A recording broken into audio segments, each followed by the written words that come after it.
Je pense que quand nous faisons un travail d'histoire, nous savons que ce travail est fait à un moment donné, dans des circonstances particulières, et que ce travail est une étape et que le travail historique doit se continuer sans cesse en fonction d'une nouvelle culture, en fonction de nouvelles circonstances. Bref, le travail historique est un travail sur le temps, est un travail sur soi-même. C'est une éthique, c'est une recherche continuelle, c'est une méthode aussi. Et cette éthique est permanente, la méthode est permanente, les événements sont différents et les interprétations peuvent être extrêmement diverses parce que nous faisons toujours l'histoire d'un moment, de personnes particulières et qu'il n'est pas question de dire qu'il y a un moment particulièrement de vérité plus qu'un autre, mais qu'il y a un essai de construction d'une vérité qui nous échappe toujours d'un certain côté et que nous pouvons atteindre d'un autre côté. Et donc, l'histoire, c'est la recherche continuelle littéralement, d'une vérité que l'on peut à la fois atteindre et qui nous dépasse continuellement.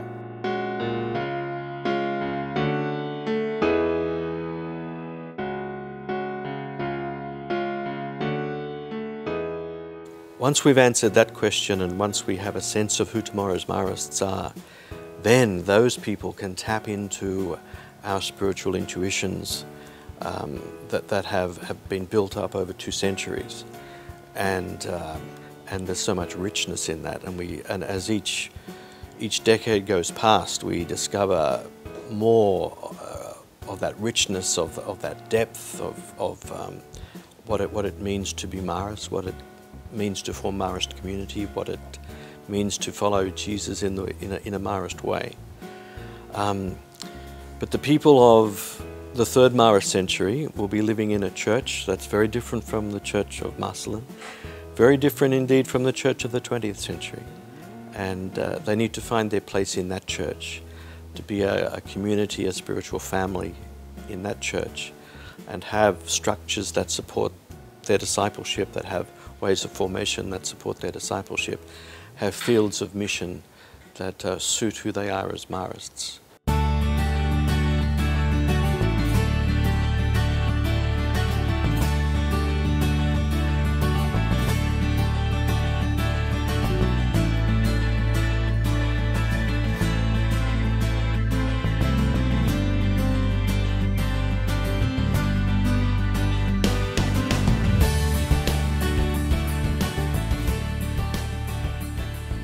For me, this exhibition is exploring 3 areas of Marist life today: mystery, communion, and mission.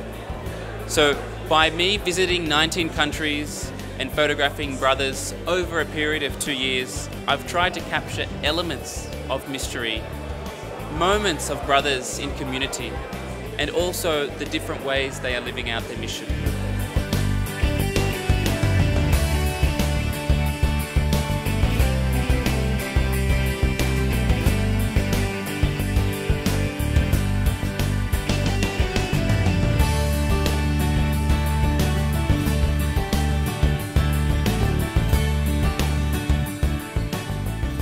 Noi vediamo che la Chiesa ha trovato una sintesi così bella per l'educazione, e l'educazione è un valore così grande per l'umanità che io penso che i maristi, se vivono veramente quello che sono, loro hanno un futuro che è dei più importanti per tutti, perché è un futuro collegato alla formazione dell'uomo e della donna, però a una formazione integrale che va dalla parte umana completa, senza negare niente, a trovare questo rapporto profondo con la nostra origine che è divina, cioè e poter vivere queste 2 cose insieme. E i maristi sono per noi una di queste possibilità enormi per il presente e per il futuro. E noi vediamo che i ragazzi, i piccoli, questo lo capiscono.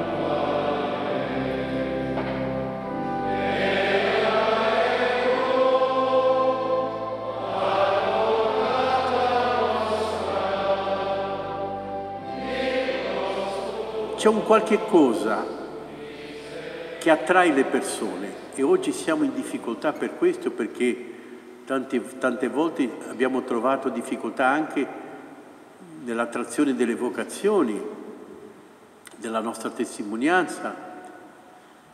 Come fare? Vivere queste realtà in tal modo che Gesù si presenti alle persone, non noi, e attraga le persone, come dice Benedetto XVI, no?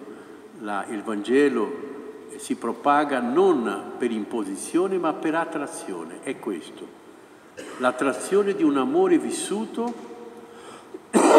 che solo Dio può costruire. Non abbiamo paura di dire queste cose, che io penso che è l'eredità migliore che noi oggi possiamo conservare per noi e per gli altri che verranno dopo. Domenica facevo la cresima e parlavo a un gruppo di ragazzi, dico: ma come faremo noi a trasmettere a voi questa realtà così bella e grande che ha coinvolto la nostra vita, che è Gesù?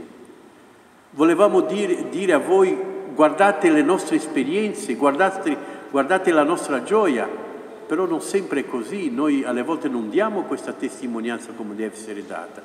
Che Dio ci dia la grazia di poter recuperare questi grandi cardini della nostra vita cristiana, il mistero, la comunione, la missione, che i maristi, che già furono veramente una moltitudine, tornino ad essere questo, se Dio lo vorrà.